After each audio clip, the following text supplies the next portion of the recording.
ఉన్నట్టుగా రెడ్ బుక్స్లో ఉన్న పేర్లన్నింటినీ కూడా మేము వాళ్ళని కొడతాము, వాళ్ళని చంపుతాము, వాళ్ళ మీద అఘాయిత్యాలు చేస్తాము, అన్యాయాలు చేస్తాము అని చెప్పి ఏకంగా నిస్సిగ్గుగా దౌర్జన్యం చేస్తూ ఉన్న పరిస్థితులు కనిపిస్తూ ఉన్నాయి. శిశుపాలుని పాపాలు వేగంగా పడుతూ ఉన్నాయి. మొట్టమొదటిసారిగా కేంద్రంలో కేవలం 272 స్థానాలకు 273 స్థానాలకు గాను మెజారిటీ రావాలనంటే 240 స్థానాలకి వచ్చి ఆగిపోయింది బీజేపీ. 240 స్థానాలకి ఆగిపోయిన పరిస్థితులు మొట్టమొదటిసారిగా కేంద్రంలో ఉన్న పార్టీకి పూర్తి మెజారిటీ లేదు. 240 స్థానాలకి ఆగిపోయిన పరిస్థితులు. మరోపక్క చంద్రబాబు నాయుడు గారికి 16 స్థానాలు అంటాడు. ఎన్డీఏలో తానే చక్రం తిప్పుతా అన్నట్టుగా మోడీ పక్కనే కూర్చొని కనిపిస్తాడు. మరి ఇలాంటి పరిస్థితుల్లో కూడా రాష్ట్రానికి రావాల్సిన ప్రత్యేక హోదా అడక్కపోవడం, మరి ఇలాంటి పరిస్థితుల్లో కూడా రాష్ట్రానికి రావాల్సిన ప్రత్యేక హోదా అడక్కపోవడం, అడిగి సాధించుకోకపోవడం శిశుపాలుని తప్పుల్లో, వరుస తప్పుల్లో, పాపాల్లో ఇవన్నీ కూడా బాగాలే. ఇటువంటి పరిస్థితుల్లో కూడా రాష్ట్రానికి రావాల్సినవి కావాల్సినవి అడగలేని పాలన, అడగలేని మనిషి రాష్ట్రానికి ఏం సమాధానం చెప్తాడు, రాష్ట్ర పిల్లలకి ఏం సమాధానం చెప్తాడు, రాష్ట్రంలో ఉన్న యువకులకు పిల్లలకు ఏం సమాధానం చెప్తారు? శిశుపాలుని పాపాల్లో ఇవన్నీ కూడా ఇప్పటికే వేగంగా కూడా అందుకుంటా ఉన్నాయి. అదే జగన్ ఉండింటే, అదే వైఎస్ఆర్ కాంగ్రెస్ పార్టీ పాలన ఉండింటే ఈ పాటికే విద్యా దీవెన బటన్ అయిపోయి ఉండేది.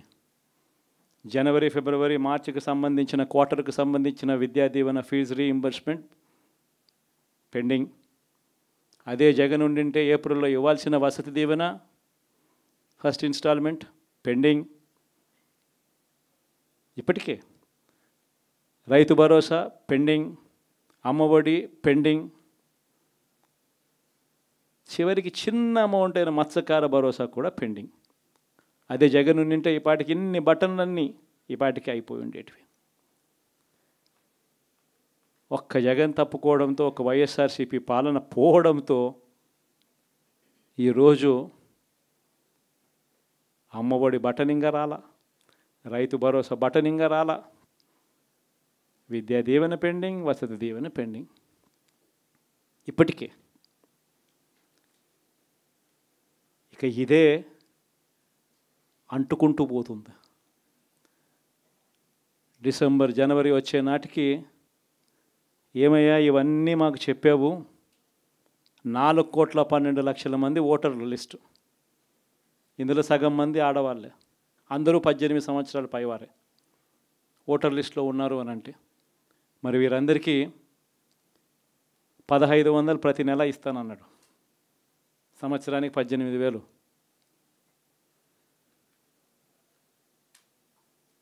ఇందులో పెన్షన్లు తీసుకునే వాళ్ళు ఒక 30 లక్షల మందిని బహుశా ఆడవాళ్ళకి పక్కన పెట్టినా కూడా 65 సంవత్సరాల పైన ఉన్న వాళ్ళు అని పక్కన పెట్టినా మిగిలిన 1,80,00,000 మంది ఎదురు చూస్తున్నారు. అప్పుడే చంద్రబాబు వచ్చేసాడు, చాలా రోజులు అయిపోయింది, ఇంతవరకు మాకు రావాల్సిన 1,500 నెల ఇస్తానన్న 1,500 ఇంకా రాలేదేమో అని చెప్పి. అయితే ఈరోజు ఒక విషయం ఎక్కువంటే అందుకు గుర్తుపెట్టుకోవాల్సిన, ఆంధ్రప్రదేశ్ అంటే ఏపీ. ఏపీ అంటే ఒక పక్క అమరావతి, ఒక పక్క పోలవరం. అమరావతి మనందరికీ ఒక చిరునామా, ఒక ప్రజా రాజధానిగా 5 కోట్ల ప్రజానీకానికి ఒక దశ దిశ నిర్దేశించే రాజధానిగా, మన పిల్లల భవిష్యత్తును తీర్చిదిద్దే రాజధానిగా, ఎవరైనా ఏదైనా చిన్న పనులు చేసుకోవాలంటే ఏ చెన్నైకో, బెంగళూరుకో, హైదరాబాదుకో పాసి పనులు కూడా పోకుండా గర్వంగా నాకు ఒక రాజధాని ఉంది, ఇక్కడ పని చేసుకోగలుగుతానని చెప్పడానికి నిర్మాణం చేపట్టినటువంటి రాజధాని ఇది. అలాంటి రాజధాని ఈరోజు మనం చూస్తే అతలాకుతలం చేశారు. ఆ డీటెయిల్స్ కూడా నేను వస్తాను. అదే సమయంలో పోలవరం దక్షిణ భారతదేశంలో ఎక్కువ నీళ్లుండే నది గోదావరి నది.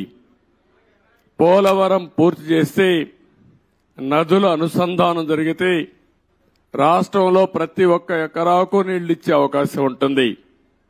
ఈ రెండు కూడా మనం ఒక్కసారి ఆలోచించుకున్నప్పుడు రాష్ట్ర విభజన జరిగింది.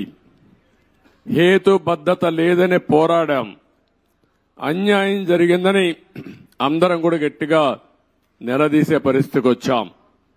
ఆ సందర్భంలో ఒక ఆర్థిక నగరమైనటువంటి హైదరాబాద్ నగరం తెలంగాణ రాష్ట్రానికి వెళ్తుంది కాబట్టి మళ్లీ ఇక్కడ ఒక నగరం కట్టుకోవాలంటే దీనికి తోడ్పాటు ఇస్తామని, ఇంకొక పక్క పోలవరాన్ని పూర్తి చేస్తే ఈ రాష్ట్రానికి కొంతవరకు వెసులుబాటు వస్తుందనే ఉద్దేశంతోనే ఈ రెంటికి కూడా విభజన చట్టంలోనే ప్రత్యేకంగా మెన్షన్ చేస్తూ ఒక పక్క పోలవరాన్ని జాతీయ ప్రాజెక్టుగా అమరావతికి ఆర్థిక సహాయం చేయడానికి ముందుకొచ్చారు.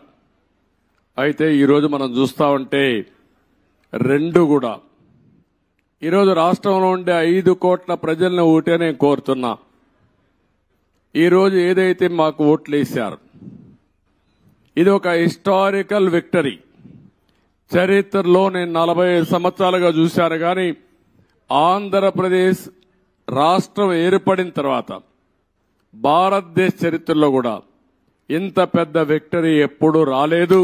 ఒక్క మాటలో చెప్పాలంటే వన్ సైడెడ్ గా ఇలాంటి ముఖ్యమంత్రి పనికి రాడు, ఇతను అవసరం లేదని తీర్పిచ్చి బ్రహ్మాండంగా ప్రజలు ముందుకు వచ్చారు.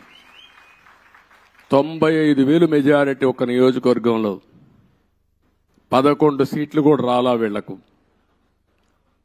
అంటే దీన్ని బట్టి అర్థమవుతుంది ప్రజలు ఎంత వ్యతిరేకంగా ఉన్నారో. దుష్ట పరిపాలన అనడానికి దీనికంటే వేరే తార్కాణం అవసరం లేదు. కానీ మమ్మల్ని గెలిపించారు. అంతటితోనే రాష్ట్రంలో ఉండే ప్రజల యొక్క బాధ్యత అయిపోలేదు. ఆ విషయం నేను గుర్తు చేయదలుచుకున్నాను. అనునిత్యం మీరు ఆలోచించాల్సిన అవసరం ఉంది. రాజకీయాలకు పనికిరాని వ్యక్తి, ముఖ్యమంత్రికి అర్హత లేని వ్యక్తి ఆ పదవి వస్తే ఏం చేస్తాడో 5 సంవత్సరాలు మనం చూశాం. ఈరోజు పోలవరం గాని అమరావతి గాని వ్యక్తిగత సంపద కాదు. ఏ ఒక్క వ్యక్తికో, ఏ ఒక్క వర్గానికో, ఏ ఒక్క ప్రాంతానికో పరిమితమైంది కాదు. కానీ ఇది ఒక సంపద కేంద్రం. ఒక సంపద సృష్టిస్తే అది సమాజానికి పనికొస్తుంది. అదే సమయంలో వ్యక్తులు బాగుపడతారు, ప్రభుత్వానికి ఆదాయం పెరుగుతుంది. ప్రభుత్వ ఆదాయం పెరిగితే సంక్షేమ కార్యక్రమాలు చేసేందుకు అవకాశం ఉంటుంది. అదే మరి ప్రజలందరినీ సాధికార వైపు ముందుకు తీసుకుపోయే అవకాశం ఉంటుంది. రెండోది పోలవరం గాని పూర్తి చేసుంటే అది కూడా గవర్నమెంట్ డబ్బులు, అవి సెంట్రల్ గవర్నమెంట్ డబ్బులు.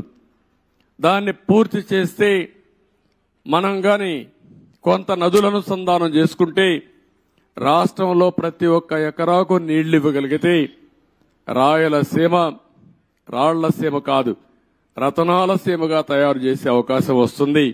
హార్టికల్చర్కు ప్రాధాన్యత ఇచ్చే అవకాశాలుంటాయి. మొన్నే పోలవరం పోయొచ్చాను. నా ఆవేదన చెప్పాను. కొన్ని వందల సార్లు వర్చువల్ రివ్యూ చేశాను. ఇంకొక పక్క నేరుగా ఫిజికల్ గా 40, 42, 31 సార్లు వెళ్ళాను. కానీ ఈరోజు పోలవరాన్ని గోదావరిలో కలిపేసే పరిస్థితికి వచ్చారు. ఈరోజు ఏం చేయాలని అర్థం కాని పరిస్థితి. ఏం చేయాలన్న 4-5 సంవత్సరాలు ఖర్చులు కూడా డబుల్ అయిపోయే పరిస్థితికి వచ్చింది. ఒక వ్యక్తి యొక్క మూర్ఖత్వం వల్ల, ఒక పోలవరం వల్ల రాష్ట్రానికి ఒక వరంగా ఉండవలసిన పోలవరం ఈరోజు ఒక శాపంగా మారిపోయే పరిస్థితి వచ్చింది.